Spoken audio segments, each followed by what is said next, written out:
leadership is at hand.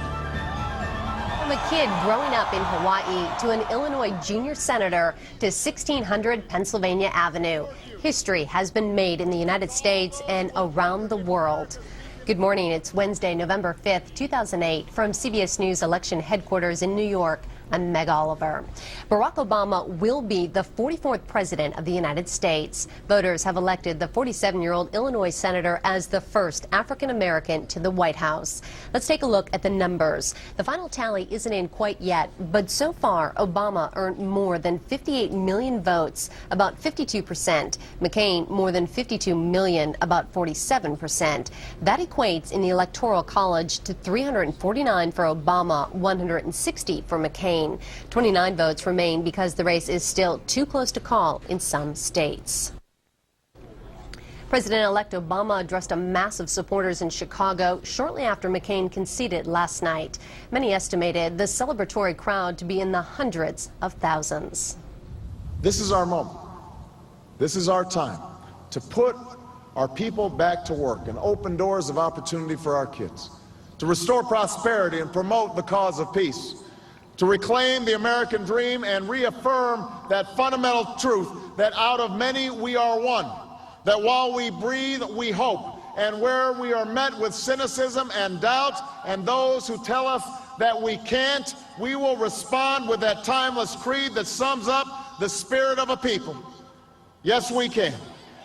Senator John McCain was extremely gracious in his concession speech. He promised to reach across the aisle as he's done before. Senator Obama and I have had and argued our differences, and he has prevailed. No doubt many of those differences remain. These are difficult times for our country, and I pledge to him tonight to do all in my power to help him lead us through the many challenges we face. We have correspondents at both Obama and McCain headquarters. We begin this morning with CBS's Drew Levinson in Chicago. Drew, talk about emotion-filling Grant Park. What was that like to watch in person? Well, good morning to you, Meg. It was an amazing sight, a very important night and a significant night. And to watch the, as you said, 100 to 200,000 people here watching Obama, very, very emotional. And history was made here in Chicago, made here in America, because now Barack Obama will be the 44th president of the United States and the first African-American elected to the Oval Office. Barack Obama savored the moment. Tonight, because of what we did on this day, in this election, at this defining moment, change has come to America. Obama clinched the 270 electoral votes needed to become president, winning over white working-class voters, moderates, and independents. Hundreds of thousands of people jammed Chicago's Grant Park to celebrate the election of America's first African-American president. The true strength of our nation comes not from the might of our arms or the scale of our wealth, but from the enduring power of our ideals, democracy, liberty, opportunity, and unyielding hope. Obama's victory begins a new chapter that many Americans never imagined they'd live to see. And there was a light moment during the speech last night when Barack Obama spoke to his two daughters. He said, "You know that puppy we talked about? Well, we're going to get it, and we're going to take it to the White House," Meg. There are going to be a lot of photo ops there. Getting back to the speech a little bit, Drew, we saw a lot of tears flowing during the speech. Afterwards, was it pretty peaceful? Did people stick around? What happened? Well, it was very peaceful, and it was very slow to clear out. People wanted to savor this moment. They wanted to relish it. They really didn't want to leave, and you saw them just walking around this park for hours. Finally, they started to leave, and the police kind of pushed them out a little bit, but it was a gentle push. Very peaceful. All right, lots of history in the making there. Thank you very much, Drew. Let's go now to Manuel Gallegos in Phoenix, where it was a much more somber scene last night. Good morning, Manuel. Well, good morning, Meg. Yeah, different here. Certainly not as crowded and much more low-key, although we did see that very remarkable and gracious concession speech from John McCain. He applauded Barack Obama's historic victory, and when people here tried to boo or jeer Obama's success, McCain just wouldn't tolerate it. The Maverick didn't make it. John McCain's come-from-behind win never panned out. It's natural tonight to feel some disappointment, but tomorrow we must move beyond it and work together to get our country moving again. Despite wins in traditional red states, McCain just couldn't clinch without wins in key battleground states like Pennsylvania and Ohio. Many voters linked McCain to President Bush, and they felt his running mate Sarah Palin was too inexperienced. Though we fell short, the failure is mine, not yours. He was the reformer, the maverick, even the real American. But in the end, John McCain failed to clinch the title of president. Now, in a phone call between McCain and Obama, Obama told McCain that he ran a classy and honorable campaign, and Obama also told McCain, Meg, that he is going to need his help to move this country forward. Speaking of McCain's graciousness, did it rub off at all on the crowd? You mentioned how they booed a few times when he mentioned Obama's name by the time they left. Yeah, I think it did finally, because he just wouldn't have anything of it. Some people were jeering, they were yelling out Bill Ayers, they yelled out Reverend Wright to try to rile the crowd, and McCain just said, let's not have any of that, let's keep it peaceful and let's move on. All right, thank you very much, Manuel Gallegos, reporting from Phoenix for us. It was, after all, the economy. Exit polls showed 6 out of 10 thought the state of the economy is the most important issue facing the country right now. At least 4 out of 10 said their family finances got worse through the last Bush term. The Democratic Party appears poised to take complete control of Washington. 35 seats in the Senate were up for grabs. Here's a look at what happened as of now. Democratic wins 17, a net gain of 5 seats. The Republicans have won 12 so far. This is what the Senate seat map will look like starting January 3rd, 2009. Now to the House of Representatives. Heading into the election, Democrats held 235 seats, Republicans 199. There was 1 empty spot. All 435 were up for grabs. The Democrats took 251 seats, a gain of 17. The Republicans got the nod in 171 races. There are several races that have not been called yet. Here's what the House will look like in early January. The Democrats could possibly gain 22 seats when all the votes are in. We'll be right back with our election coverage in 2 minutes. Message to the world that we have never been just a collection of individuals or a collection of red states and blue states. We are and always will be the United States of America.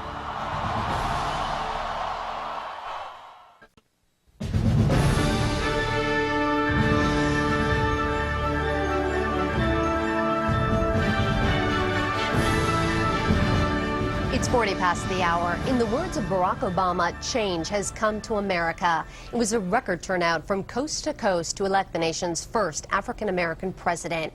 But it was a tight race. For some post-game analysis, Vaughn Ververs, senior political editor for CBSNews.com, joins us this morning. Thanks for staying up or getting up early for us. I know you've been awake, right? Yeah, happy to be here, Meg. It's been a real exciting night. Let's talk about the historical significance first. What does this mean for African-Americans and the entire country? Well, I think not only for the country, but in many respects for the world. It is a real signal, as Barack Obama said, that this is a country where anything is possible. It's not just African Americans, but it's Latinos, Hispanics, people who are new to this country. Similar to what we saw with John F. Kennedy when he was the first Catholic, after years and years of Catholics being discriminated against in the Northeast.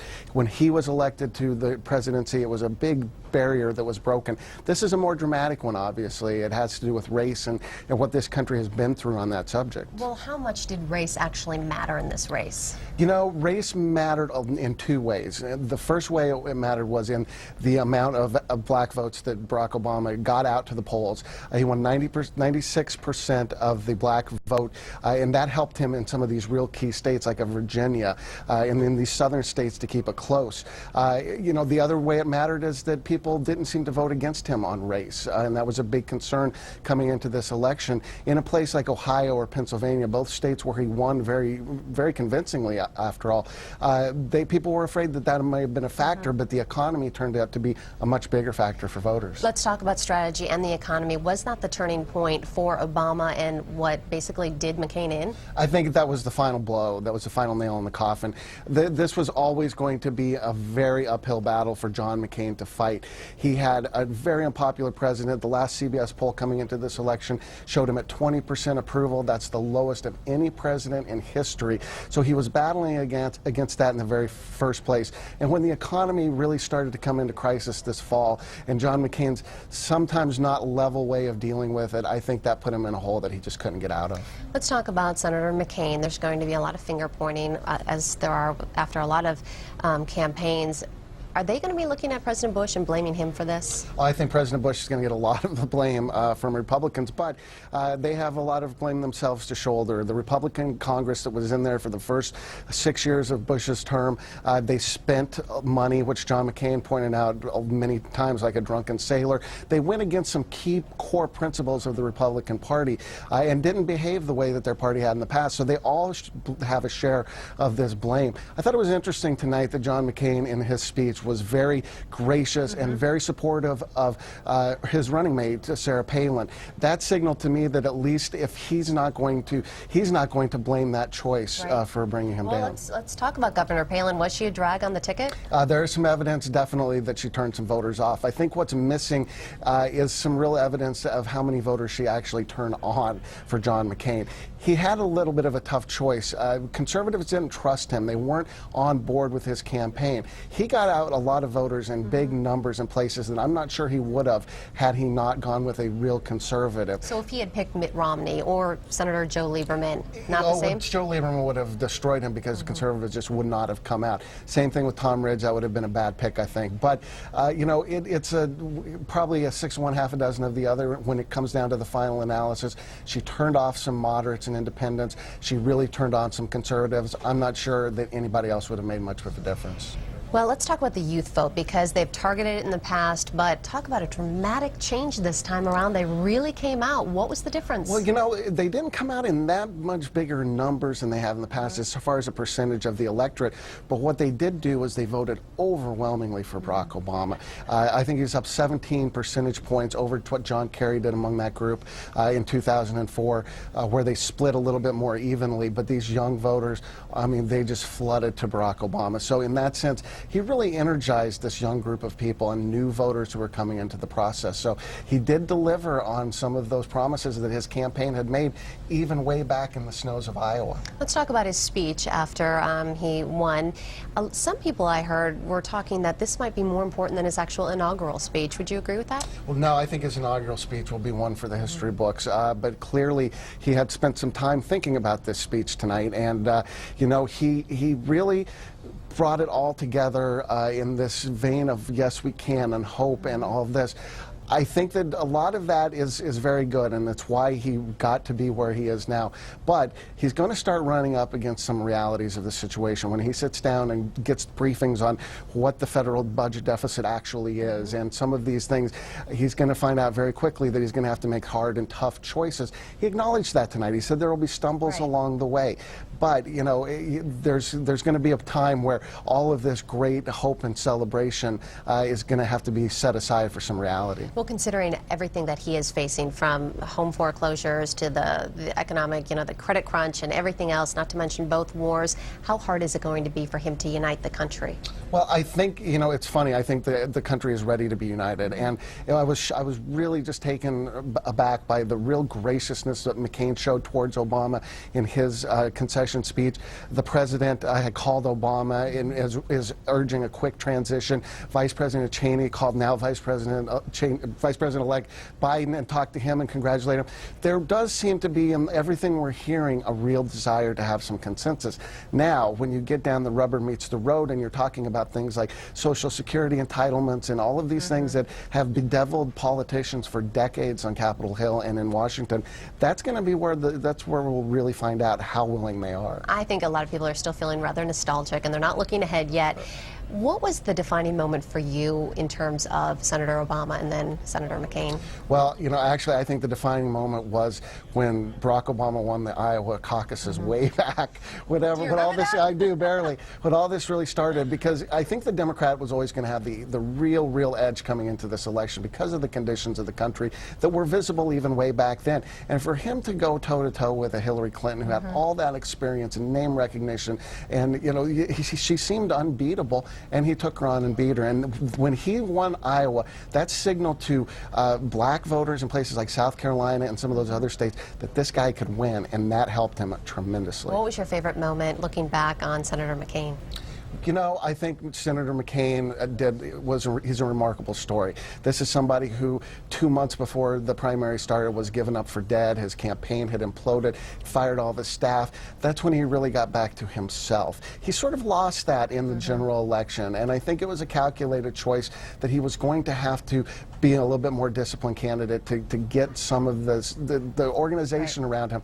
I think maybe that hurt him a little bit. I think maybe people liked the old John McCain much better than the one they saw this fall. We're almost out of time, but this is the first time we're going to have little kids in the White House in quite a while. Yes, it is, and they've been promised a puppy as well. So, look, Washington is going to be one of the most exciting cities in the world for the next 6 to 8 months, and who knows, maybe for a lot longer than that. CBSNews.com senior political editor Vaughn Ververs, thank you so much for all of your analysis over the last 2 years. We really appreciate it. Love to be with you. Thank you very much for joining us. We'll be right back. You're watching our special 2008 election coverage on Up to the Minute.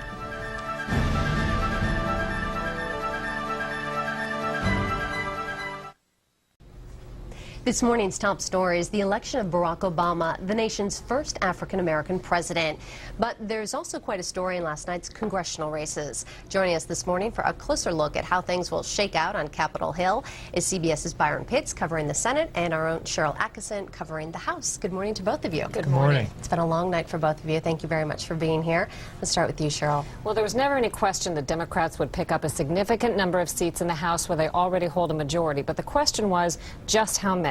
So let's take a look at what happened. There were about 53 races that we believed were competitive. Democrats were hoping to end up with a gain of somewhere between 20, maybe 25 seats, and it looks like they are in that range. It could have been higher. Many embattled Republicans in the end held on to their seats. They just had faced some stiff competition.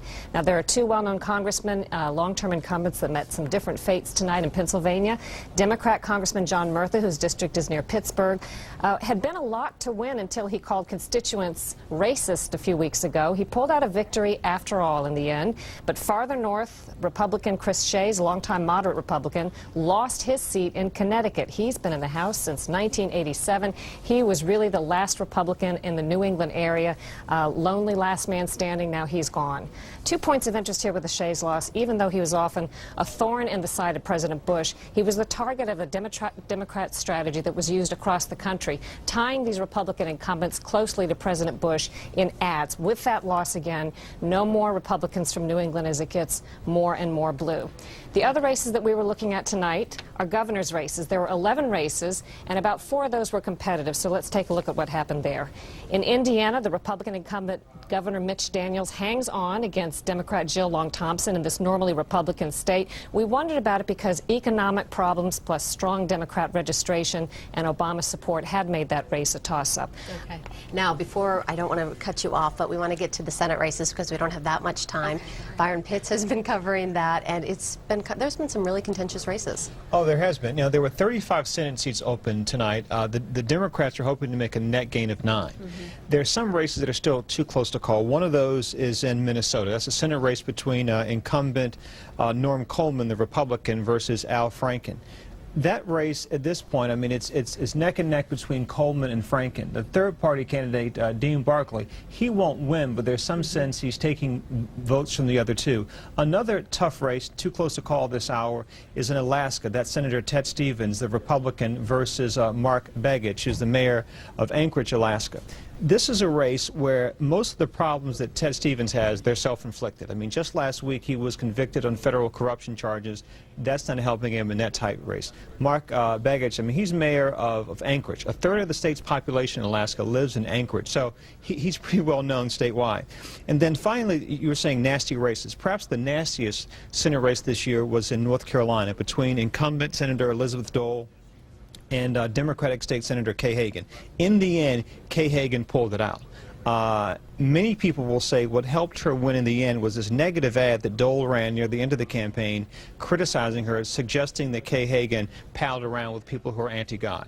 that didn't play well in North Carolina, where people take their faith very seriously. Right. Now, you also mentioned something that this is going to be the first time that Dole or a Bush, they're not in office. Is that correct? That's right. For the first time in nearly 50 years, in January will be the first time in 50 years we don't have a Dole or a Bush in elective office in our country. Times are changing. Yeah. CBS's Cheryl Atkinson and Byron Pitts, thank you very much for staying up very late with us. Always a pleasure. You're watching 2008 election coverage on CBS News Up to the Minute.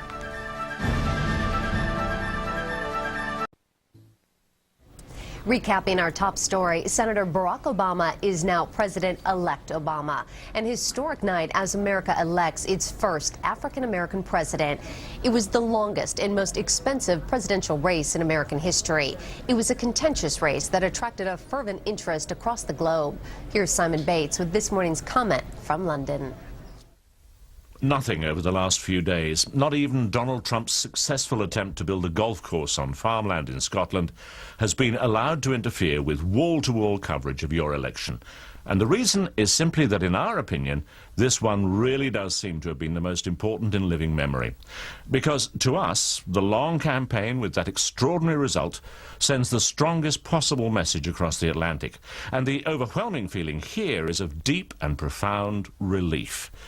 There are those who will tell you that the rest of this world is anti-American, just for the sake of it. But you know, that simply isn't true and never has been. But what we've seen in the last 8 years is a more isolationist and withdrawn America. It's not just about the lost opportunity of building partnerships after 9/11 or war in Iraq and those non-existent WMDs. It's the way that the administration talked to us, through the likes of George Bush, Dick Cheney and Donald Rumsfeld. Or rather, it's the way they didn't talk to us, the way they talked at us, the way we over here just weren't trusted by your administration over there.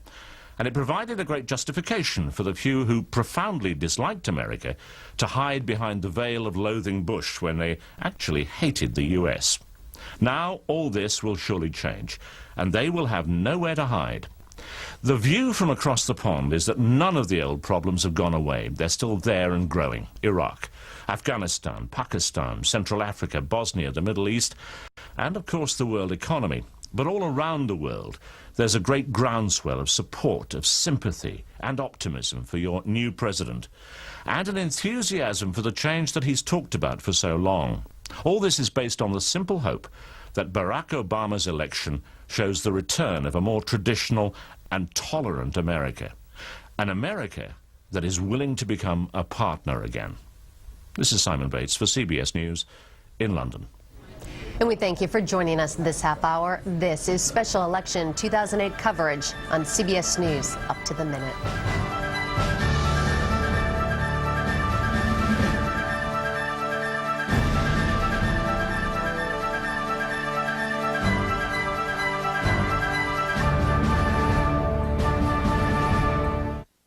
CBS News, experience you can trust.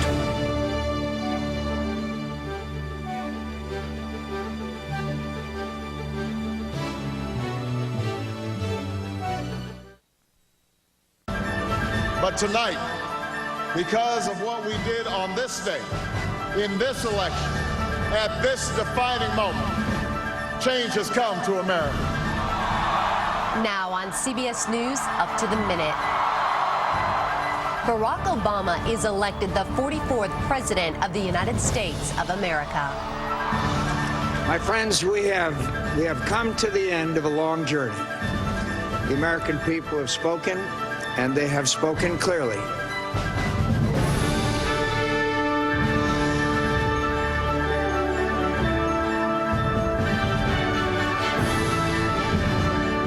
Good morning from CBS News election headquarters in New York. This is Up to the Minute. I'm Meg Oliver.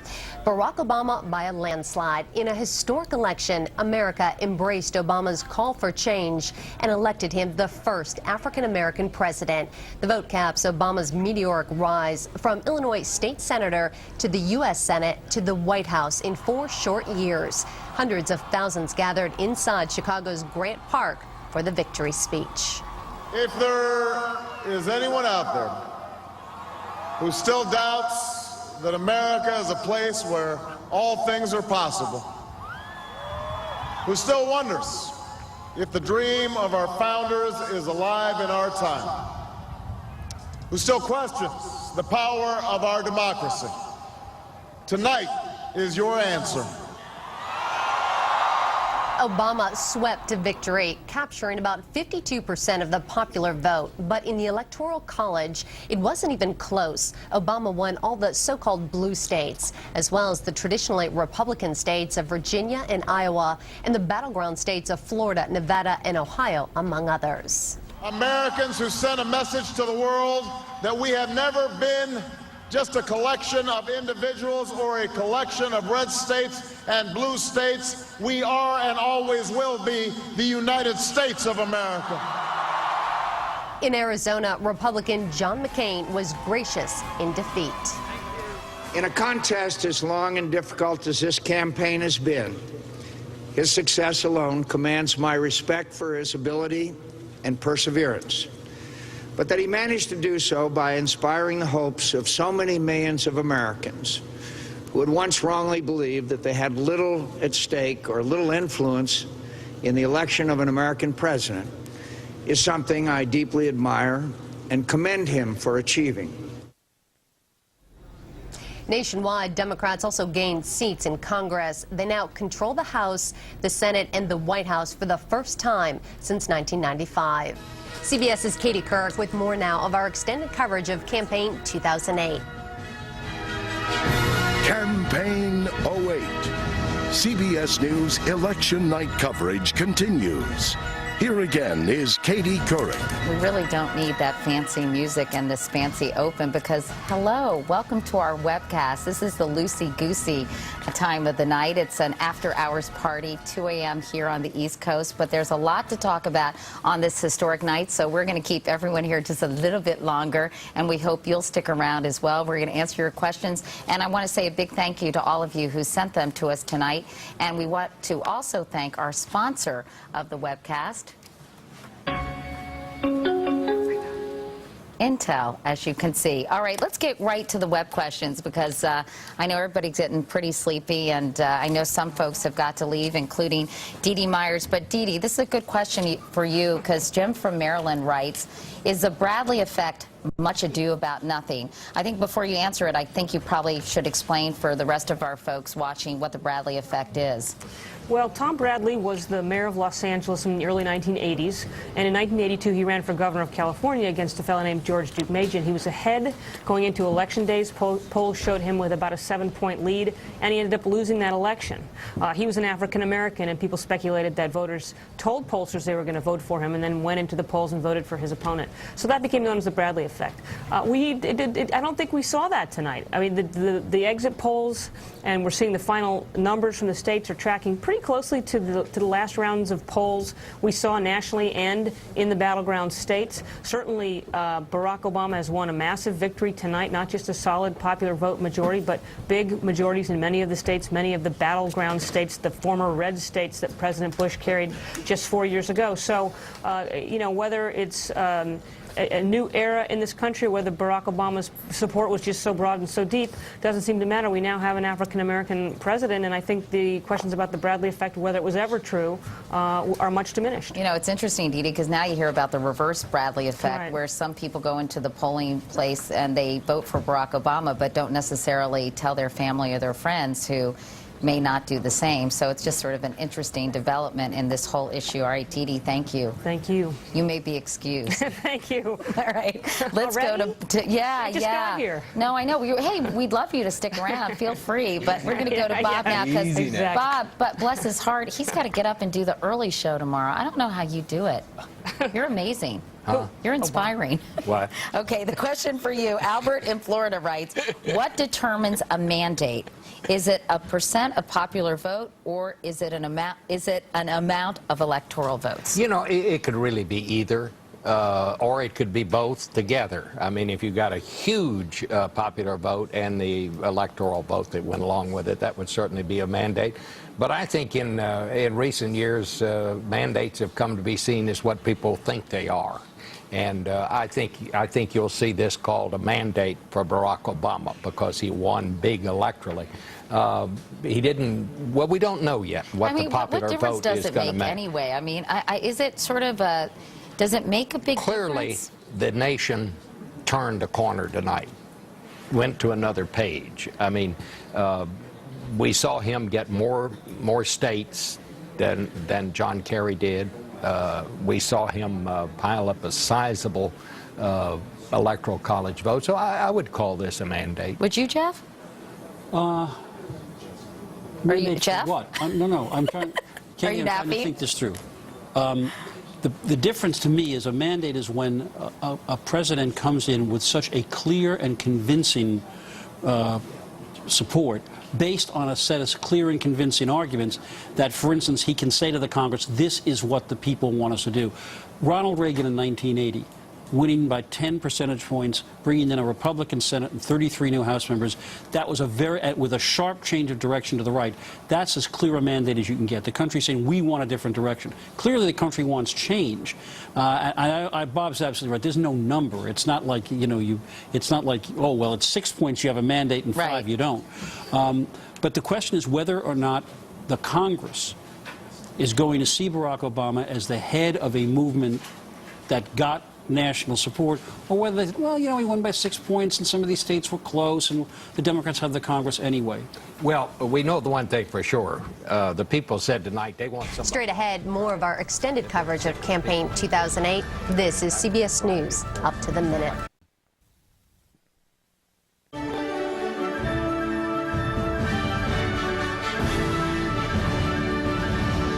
It's 10 past the hour. We're bringing you special coverage this morning of election 2008. As we've been reporting, Senator Barack Obama has won the presidency with just over half of the popular vote. We return now to special coverage by Katie Couric. There are some who think that you should not take sides at all, but I've always voted. I think it's your civic duty. And I haven't asked the other reporters on the campaign whether they voted, although I think quite a few of them did. But yeah, I read recently, Dean, I was surprised that a lot of journalists don't vote at all. For example, Jeff Greenfield is saying he doesn't vote. You don't vote? No. And do you feel like it's inappropriate for you to vote? I think every reporter does what every reporter wants to do. For me, it's just easier to look at this thing as something I'm trying to analyze and figure out what's going to happen. Now, I know people say, "Oh, well, you must have a lot of opinions about this stuff," but I find that it just helps me. It does. It does. I've always thought that one of the besetting sins of journalism is that when people do not recognize how much they've invested. And they think they're being objective. They think they're being fair. They want to be fair, but somehow it doesn't seem that way. For me, it's a lot easier this way, or a little easier. What about you, Byron and Cheryl? Do you guys vote? Sometimes I do, and when I don't, it's not because I'm a journalist. I just feel like, for me anyway, not voting doesn't make one more or less biased. It only makes you pretend or maybe think you are. It's still your job every day to try to put that aside, and that's one of the hardest parts I think some people find, and it's something you have to do every day. Why don't you always vote then, Missy? I hate to. Sometimes I'm just not motivated. I have the later part of my adult life. When I was younger, I didn't really get into it that much, and I voted for just about everybody over time. All right. At the same time? Yeah. Byron? Vote early, vote often. Katie, my mother and grandmother talked so much about the right to vote and how difficult that was for people who look like me. And so it's something I take very seriously, and certainly I take my profession very seriously, but the right to vote means a great deal to me. So yeah, I vote. And Chip Reed? I often don't, but it's often because I'm on the road at election time and I forget to get that absentee ballot. But I did have that debate recently, that discussion recently with a reporter at another network who absolutely fervently believes reporters should not vote. I think like Jeff thinks, I think it's a matter of personal choice, and I'm kind of inclined not to vote because I think it makes you take a stake in the election if you're thinking about what you're going to do, and I'd rather step back and analytically critically look at the situation than actually feel. Of course, I have opinions too. Everybody does, and it's our obligation to set those aside when we're doing our jobs. But I find it a little bit easier if I just say, okay, I'm not going to vote. I'm not going to have a stake in this myself. All right. Well, Chip Reed and Dean Reynolds, by the way, I know you guys are exhausted. You've done a terrific job covering these campaigns. I know you'll continue, I guess, to cover what Senator Obama, or President-elect Obama, does tomorrow. What's on his agenda tomorrow, by the way, Dean? You know, I don't think he has anything on his agenda tomorrow. He spoke of a press conference a couple of days ago, but then they sort of said that there was nothing, you know, in concrete about that. So he might take it easy. I hope so. I hope he spends a little time with his kids. He said in an interview recently he was tired of packing and just wanted to have breakfast with his girls, and hopefully he'll get a chance to do that. Meanwhile, Chip, anything on Senator McCain's schedule tomorrow? Well, I doubt it, but Katie, starting tomorrow, I start covering the Sarah Palin 2012 race. and let me tell you, Katie, you're such a kidder, Chip. No, the gossip here is that hours after John McCain left, she was still here getting her picture taken with supporters. And I think it's already begun, Katie. You get the sense she really loves to be out on the trail. All right, well, Absolutely. Chip and Dean, thanks so much. I appreciate all your help and for sticking around for the webcast. I'll talk to you guys soon, okay? And thanks again for everything. You bet. All right, let's go to Anthony Mason, because I know, Anthony, you vote, right? Oh, yeah. Well, Nobody actually, asked me. you know I'm what? a little hurt, by the way. There's a technicality. Now, What? I went into the voting booth this morning with my 12-year-old daughter. Yeah? She pulled the lever. Aw.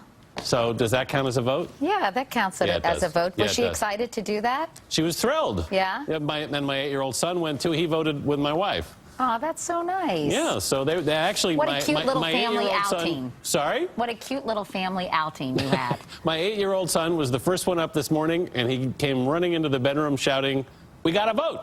Aw, that's So off so we went. nice. All right, and I'm glad you vote. I vote as well, if anybody cares. Anyway, okay, fine. Hi, I'm hearing crickets. Okay, Anthony, I have a question for you. Hold on, Yeah, Jeff. sure, go ahead. Okay, That's this is fine. from Michael Howard. I know you have a little wiseacre thing to it's say. fine. In Really, Dallas, I'd rather Texas. be in no place else. He asked, what do you think was the driving force for people to vote today? The economy, Iraq, healthcare, or mainly to vote for change? Anthony, I thought that was an appropriate question for you. Take it away. Thank you very much. I'm honored. Well, I think the numbers were pretty overwhelming. In the end, the economy was the issue. I think people got scared, and there was, one thing we did see. Actually, I've got a set of numbers here I can show you, coincidentally, which go to the whole issue of excitement. And you see, we talked a lot about the size of Obama's crowds and all those things. 57% of the people who voted for Obama today said they were excited, if their candidate wins, and 34% said they're optimistic. There's always this interesting number, by the way, at the bottom here. 2% of the people who voted for Obama said they'd be scared if their candidate won. What were they thinking? And by the way, I John think they McCain were just did confused. just as well in that category. But it's interesting, his excitement number is smaller. Now, here's one thing that actually doesn't bode well here, and it's a little off point, but I just want to show it to you.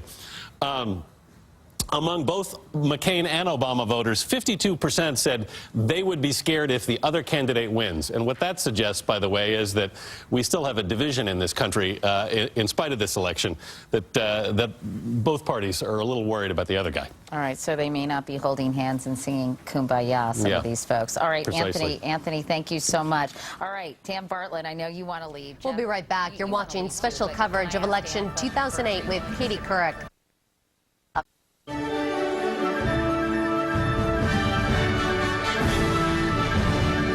It's 19 past the hour. Our top story, Barack Obama has become the nation's first African-American president. Continuing our special coverage of election 2008, we return now to Katie Couric. What? Oh. See? And like Dan, I was sure that people would say, wait a second, more people voted for one guy, the other guy won, we have to change this, and it all disappeared. This was all done by the founding fathers so that small states would have more power. It'll never get abolished because you need a constitutional amendment. And thank God, the one thing everybody was worried about, not just Dan, I think on every side, was we didn't want another rerun. Because in 2000, everybody was happy. There was peace and prosperity. And except for the partisans, most people said, just figure it out. Going into this this climate, with a contested president who might have been denied that, one way you don't get a mandate maybe is if more people vote for the other guy. So this is always a dangerous thing sitting here. Unfortunately, we ducked the bullet on this one. All right, Jeff Greenfield. Jeff, thank you very much. Good night, my friend. Oh. Can I have an autographed copy of that book you wrote on the Electoral College? I'd love to read it. That's one thing. Maybe tomorrow. Yeah. All right, let's check go to the mailbox. See what's in it. Yeah. Big surprise. Thank you, Jeff. Yeah, this was so much fun. Are you being facetious? No, I had it was a ball. fun, right? Katie, all right. this election was one for the books. You know, I don't want to even I'll go all mushy on you. It was a pleasure. All right, good. Thanks, Jeff. Thanks so much. All right, Doug Brinkley and Bob Herbert, we've got some questions for you guys. Rosa Esparza in California writes, any talk on Hillary being part of Obama's cabinet? Who wants to take that one either? Well, you guys look so proper there with your little hands in front of you. You can relax. It's the web. We're numb. All right. Yeah, just really, you can chill. You can kind of put your feet up if you want. So who wants to take that one? It seems doubtful that Hillary would. I mean, it's possible she could float as Secretary of State, but I don't think so. I said earlier, I think she's going to be staying in the Senate. She's going to be a powerful voice. She could become what McCain used to be, a kind of broker with the Republicans, because her credentials now have gotten quite high. Suddenly she's been adopted by many conservatives. Fox News, for example, for a long while had been touting her and embracing her on some of their programs. So she might be able to be seen as a person to get some legislation passed. All right, and Bob, let me ask you, Pamela in Seattle writes, what other feedback do you have from Hispanics out of the polls regarding why they voted for Obama? I know that you haven't really looked carefully at the exit poll information, but why do you think Hispanics really flocked to Barack Obama in such droves this time? I think there are two main reasons. One is the economy, and one is the stance the Republicans took on immigration reform. And, they didn't just have a position one way or the other on the legislation. I mean, there was this bashing of immigrants. They tried to make it sound like they were bashing illegal immigrants, as if that was okay. But that's not the way it came across. They were just, it sounded like they were just bashing immigrants. Right-wing talk radio was horrendous on this issue.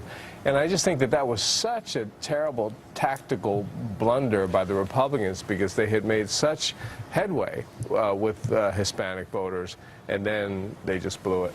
All right. Well, Bob and Doug, I think you guys can leave now. It's awfully late. It's 2:25. It's been really exciting, Katie. It's a real pleasure having both of you and really giving your insightful comments. I so appreciate your spending all these hours with us here at CBS tonight. Thanks, you guys. Take care. All right, take care. All right, now we're going to go to Ben Tracy, who apparently is out at a bar, I understand, in Los Angeles. How'd you get this assignment, Ben?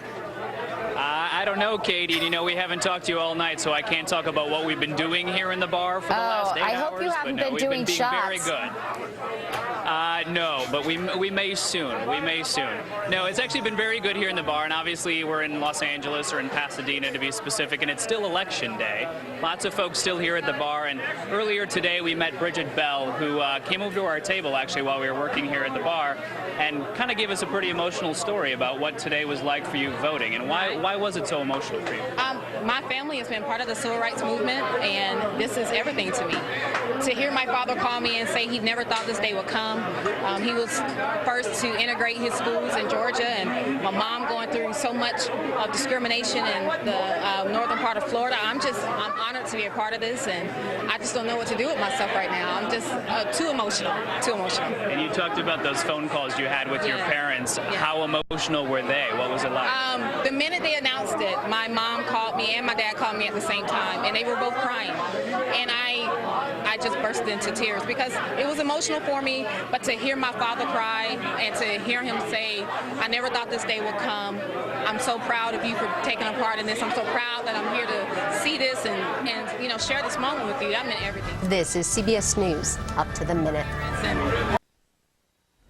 Recapping our top story, America has elected Barack Obama the first African-American president of the United States. Campaign 2008 has been the longest and most expensive presidential campaign in the nation's history.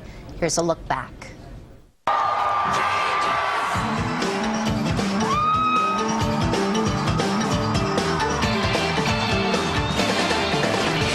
forming a presidential exploratory committee. I am announcing My candidacy for President of the United States. of America. So you're running? Yeah, I'm running. I'm running for president because I think I can make a difference. That is why I'm in this race. I'm running because of all the problems and the challenges that we face. Who is the single most impressive person you've ever met? It would have to be Nelson Mandela. It probably would be Ronald Reagan. If it's not you, Well, it will be me. I have so many opportunities from this country. I just don't want to see us fall backwards. John McCain clinched the nomination last night. Gave him the full-throated endorsement. You said two different things because I have read the transcript. You know, but Barack, it is. Shame on you, Barack Obama. No, no, no. Not God bless America. I remember landing under sniper fire. Oh, well, all good things come to an end. Did you ever think you'd see this day? It's been a long haul, but look, it doesn't sink in right away. You know, you got too much stuff to do. Joe Biden! I love you, Daddy. Barack Obama is our candidate, and he will be our president. This election has never been about me. It's about you. You know, they say the difference between a hockey mom and a pit bull? Lipstick.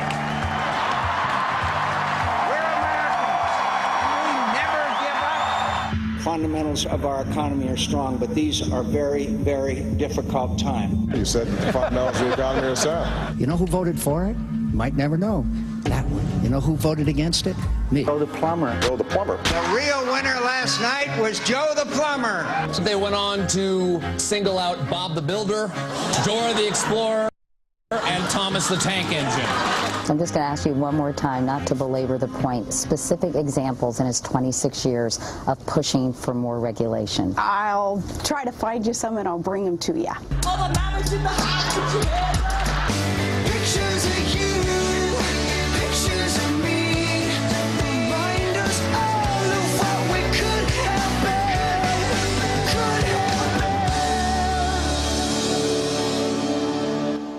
Thank you for watching our special election 2008 coverage on CBS News Up to the Minute. CBS News. Experience you can